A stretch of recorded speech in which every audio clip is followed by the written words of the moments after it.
Hello everybody, and I want to welcome everyone to this episode of the Booze Geek. My name is Chuck, I am your host, and before I get started, if you're new to the channel, please hit that subscribe button, and if you like the episode, hit that like button too, give us a big thumbs up, and I'm going to thank y'all in advance. But on this episode, well, I should say on the next two episodes, we are going to be tasting and reviewing a pair of beers from EVANS Brewing, and they are located in Orange County, California. Now, one thing about EVANS Brewing is that their labeling and their naming of their beers is dynamite. I know ultimately it's about what's in the can, but I'm just throwing that out because they really do a good job with the labeling.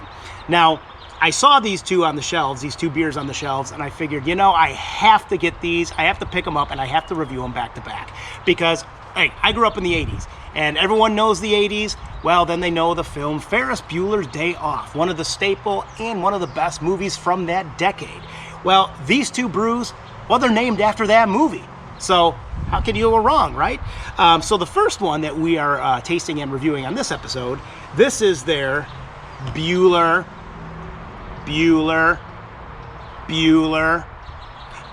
Day IPA. And before I give you the stats on this beer, I'm going to read something off the back, because if you've seen the movie, you'll get the reference here. So this says, could you be expected to handle work with a fresh beer like this? Crack open a can and feel the tropical breeze blow across your face. If you don't enjoy this beer, Cameron might go berserk. So, hey, I'm sure you're gonna get the reference, and I'll throw this one in too. Life moves pretty fast. If you don't stop and drink a Bueller's Day IPA every once in a while, you could miss it. So, hey, that's what we're gonna do. So the stats on this. This is a tropical IPA. This beer clocks in at 6.5% ABV, and it's got an IBU of 65, and it's made with two different types of hops, Citra and Mosaic. So, hey, we're gonna stop for a moment, and we're gonna enjoy life, and let's crack this open and have some fun. Here we go. Bueller. 1, 2, boom, boom. No smoke out of the can, no smoke at all. Of course, I do have my my shades on, so maybe I just did not see the smoke. But let's get a little pour here on this Bueller IPA.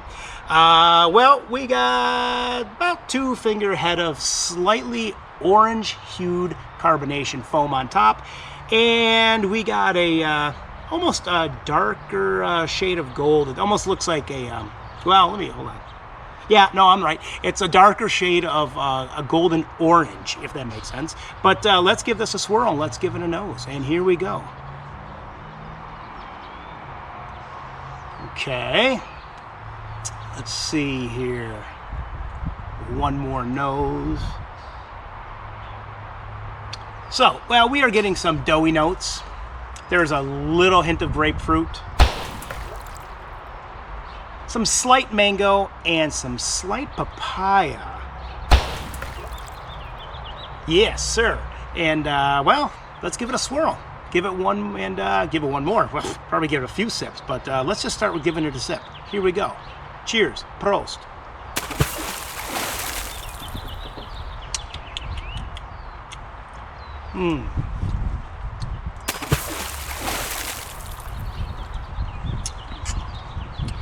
Well, I was hoping this was going to be a little bit more tropical than it is. I mean, I think the aromas are off a little bit. I mean, the tropical notes and the aromas are there. They're just really thin. But on the flavor profile, I mean, it's really thin as well.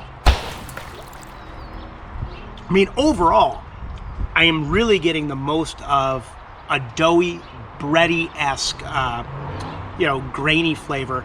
But I am getting a little bit of that grapefruit, some slight grapefruit. There are some slight passion fruit coming through.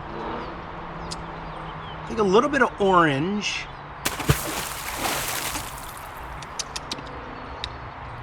Yeah, and some slight mango. But I do think the balance is off.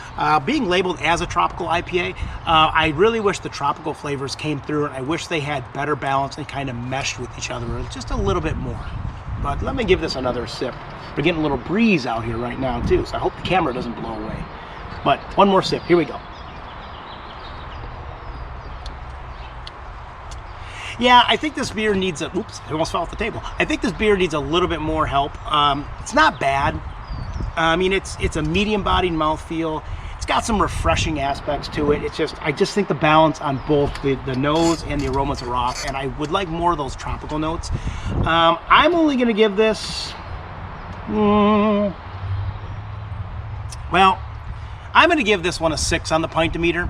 Yeah, I'm comfortable with that. I mean, hey, I'll go out. You should all go out and definitely, you know, grab a 4-pack and give it your own opinion. But I'm going to stick with the 6 on this one, just because I think it's got some direction problems, but it needs more oomph. It needs a little bit more of that balance. It needs more of that tropical flavors coming through, not so much the doughiness and the breadiness. I really wanted more of those tropical notes to come through. But on that note, I'm going to raise it, and I'm going to take one more sip. And then for the next episode, we are going to be tasting the Frye Day IPA. Yeah. So with that being said, we will see you back on the next episode. I want to thank you for tuning in. And as always, you can follow me at the websites, which is www.pubstohaveapintin.com, or at the blog, which is www.pubstohaveapintin.blogspot.com. So, as I said, life does move pretty fast. If you don't stop and enjoy it every once in a while, you might just miss it. So I'm going to leave you with that. So raise a pint, cheers, prost, and enjoy.